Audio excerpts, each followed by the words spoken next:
Hello, confrontation 9 here with an addendum to topic 245. Because I kind of forgot to mention some important stuff. There's one really important thing that I wanted to talk about, which reminded me of something else that I forgot to talk about. And then I thought, oh well, while I'm talking about this, I might as well go into more details about the confrontation. Because I cut down on some of that just for the sake of time in the previous video. So I might as well talk about that in more detail here. So, first things first. When Akechi goes to assassinate Ren, and that still happens, and the setup is very similar, and they still trick Akechi, like I had mentioned. The way Akechi acts during that scene is drastically different.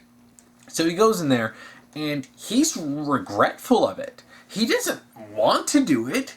He wants the Phantom Thieves to work with him to take down Shido, because he, by himself, wasn't strong enough to fight Shido's shadow. And while he was getting closer and closer to getting that chance to kill him, he knew that it would be so much easier if he had the Phantom Thieves with him. The problem is they don't kill. So that was a big sort of wrench in his possible plan. So he ultimately went with the plan to have Ren be captured. And when the order was given from Shido to kill the leader of the Phantom Thieves, Akechi weighed up the options in his mind. I could disobey and try to work with them again, or I can still keep my favor with Shido, which I absolutely need. And he chose to keep his favor with Shido. And he'll explain to the cognitive Ren. He doesn't realize it's the cognitive Ren, but he's explaining his reasoning because he feels remorseful of it. Like, look, I didn't want to kill you. I have to. I need Shido to trust me. And there's no way he'll trust me if I blatantly disregard this order. So, sorry. So he shoots him, and he's not all cocky and smug like he is in the game. He's sad, and as he walks out of the room, he's like, dang, there went my best chance to go after Shido. Because Ren was the strongest member of the Phantom Thieves. He's got the wild card, he's got all these personas. He would be the biggest help in fighting Shido's shadow. And, he did come to like them. But the way his mind was working was, yeah, I do like you and I'd rather not kill you all. But if I had to, in order to get my revenge, I will. His biggest regret was on the practicality of Ren, not how much he liked him as a friend. Which is pretty twisted. So things continue from there, and he realizes he got tricked. Oh crap, this isn't going to look good if Shido finds out. But then he thinks, wait a minute. Oh, if he's still alive, maybe I can turn this around and work this in my favor. So he eventually tracks them down, and he confronts them inside of Shido's palace not long before the fight with Shido's shadow. And he tries to work with them again. He doesn't want to fight. He really doesn't want to fight them. He wants to work with them. He tries to convince them one last time, hey, let's work together. And the Phantom Thieves are like, no way. You betrayed us. You tried to kill Ren. And then Akechi's like, but he didn't die. And hey, what a stroke of good luck. Now we can all go together and fight Shido and you can help me kill him. And he's like, break your rule just this once. This guy deserves it. And they won't listen. And he's desperately trying to appeal to them because he wants to work with them. And there's a part of Akechi deep down that actually does kind of care. He doesn't really want to admit it because in his mind he's thinking, well, they're practical, they'll help me. If I have them with me, then the fight with Shido's shadow could feasibly be won. But they don't go for it. And this is where a lot of the explosive emotions that I mentioned in the previous video come up. A lot of arguments, a lot of them calling Akechi out, Akechi trying to rationalize what he did, Akechi trying to rationalize to Haru why killing her dad wasn't a bad thing. Because, hey, he was a corrupt dickhead. He treated you like trash. And then that's when Haru will throw back in his face, like, if you had the chance to bring your mother back, would you? And Akechi does not have a response to that. Because, of course, he would. But he doesn't want to admit that because he's so dead set on his revenge. He has to justify everything. And as I mentioned before, The only one he cannot justify in his head is Wakaba. So when Futaba starts calling him out, that's when he really starts to sort of break down and just get really emotional himself. Because he does explain to Futaba that he helped Sojiro adopt her. And then, of course, this breaks out into a proper fight. Makoto getting really, really angry at him, as I mentioned before, because she's known him the longest. She's known him since they were younger, since they were kids, and she saw him as a brother, and he betrayed her trust. And you have all the Phantom Thieves getting angry. And something about this is Akechi puts up a much more serious fight than he does in the game. He's not just using his true persona Loki. He's bodying most of them left and right. Like they shoot their guns at him and he just... He's taking their weapons from them and beating them with it. Like, he's really strong. He dodges their attacks.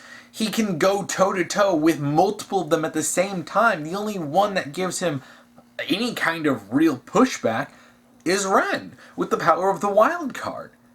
But working together, they eventually overcome him. They knock him off a platform into the deep bowels of the ship, seemingly to his doom. And this is the part where they're like, good riddance to that prick. Makoto's the one who's the most sad because she really did care about Akechi, and she has for many years. But they push on to go to fight Shido. And they initiate the fight against Shido, and Akechi shows up again. Because I always kind of felt like Akechi should have been there with the fight with Shido's shadow. Because that's his whole motivation was revolved around this, and he's dead and gone by the time they actually get to this in the game. So while they do have a bit more of a scuffle with Akechi here, he's not focused on them. He's actually taking this opportunity with them all together fighting Shido's shadow to wait for the opportunity to get that killing blow in. Now, the Phantom Thieves want to stop him from actually killing him, so they want to fight but also stop Akechi from actually going through and killing Shido's shadow.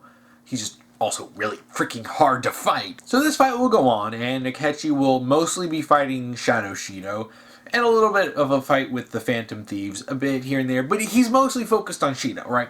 He doesn't care about, killing them. He doesn't want to. He never wanted to kill them. He wants to kill Shido, and after he does, it'll all be worth it. It'll all be done. But a complication arises. The cognitive Akechi shows up, wearing a mask like the other cognitions in Shido's palace.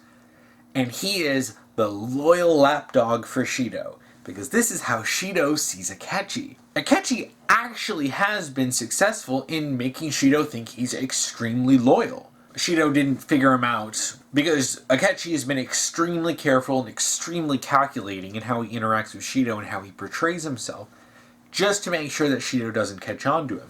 And he's been successful in that. He's a very smart person who has spent years planning this out. So the cognition of Akechi is a loyal lapdog who will do anything for Shido. His only concern is serving Shido. And he's extremely deadly. And he's overwhelmingly strong. Like, Akechi is this deadly weapon for Shido. So that translates into the cognition of Akechi, who is insanely deadly, insanely loyal. He's like dodging their bullets. He can deal death blows, and just a single shot from his gun can nearly kill a member of the Phantom Thieves. Like, this guy is no joke. And Akechi's not really concerned about that as much, except for when he gets in the way of him fighting Shido. But then cognitive Akechi targets Futaba. Oh! She's the main person helping them strategize and giving them buffs and supports and stuff. She's the navigator. So he targets her. And this is what gets Akechi's attention. This is what causes him to divert his attention from Shido. And this time is the only time in the entire story that you see that he prioritizes something else over trying to kill Shido. And that's protecting Futaba. So this cognition shoots Futaba's persona, knocks her out of the ship. She falls, and he's going after her. And Akechi stops him. He takes a bullet for her, and it heavily injures him. And Futaba is just like, What? Why? I don't understand. And Akechi still feels like he has to make it up to Futaba. He's willing to die just to make up for this. And he fights his cognition, and the fight takes them over the edge of the battlefield, where they seemingly plummet to their doom, and Futaba loses the reading, much like in the game, except in this case, them starting to have conflicted feelings about Akechi, and Futaba especially, actually has a little bit of merit. Because, as I had already set up before, the only death that he could not justify was Wakaba. And what happened to Futaba, he could not justify because it reminded him so much of what happened to him and his mother that he saw himself in Futaba. And he did not want to put someone else through what he went through.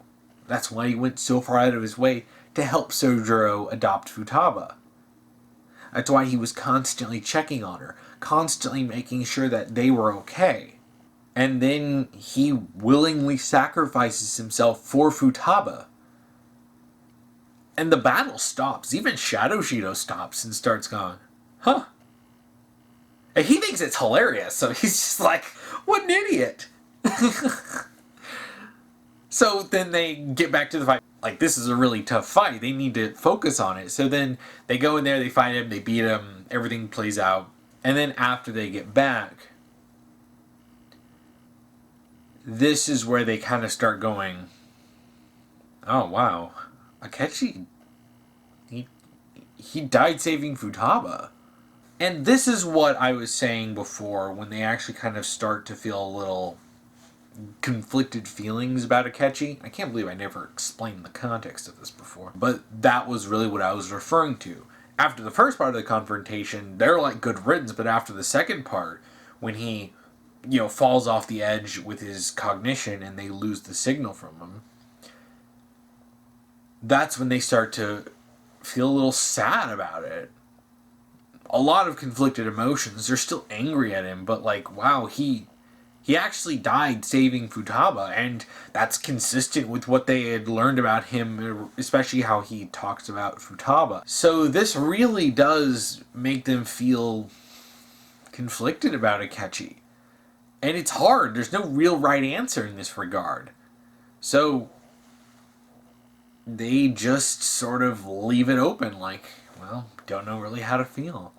So all the conflicted feelings they have after his death in Persona 5, that actually makes more sense here, because Akechi sacrificing himself isn't something that comes out of nowhere. It's something that has been built up, and you learn about his character, and you learn about everything about him and Futaba's connection, and how he feels about this, and how he feels regret for killing Wakaba. And then it's like, oh, this makes sense. There's a logical trail that you can follow. And it makes it hard to see Akechi as just a black and white evil villain like they had started to see him when he does that. So that was really all stuff that I had forgotten to talk about. So it feels good getting this into this video and expanding on some of the stuff that I had missed, because, goodness gracious, some of this stuff adds extremely important context. Now, there's more that I have to talk about with my rewrite of Akechi. There's a lot of details here and there that I didn't talk about, because goodness gracious, going over every little detail would take too long. And my version of the story is actually based on Royal, so there is more to talk about.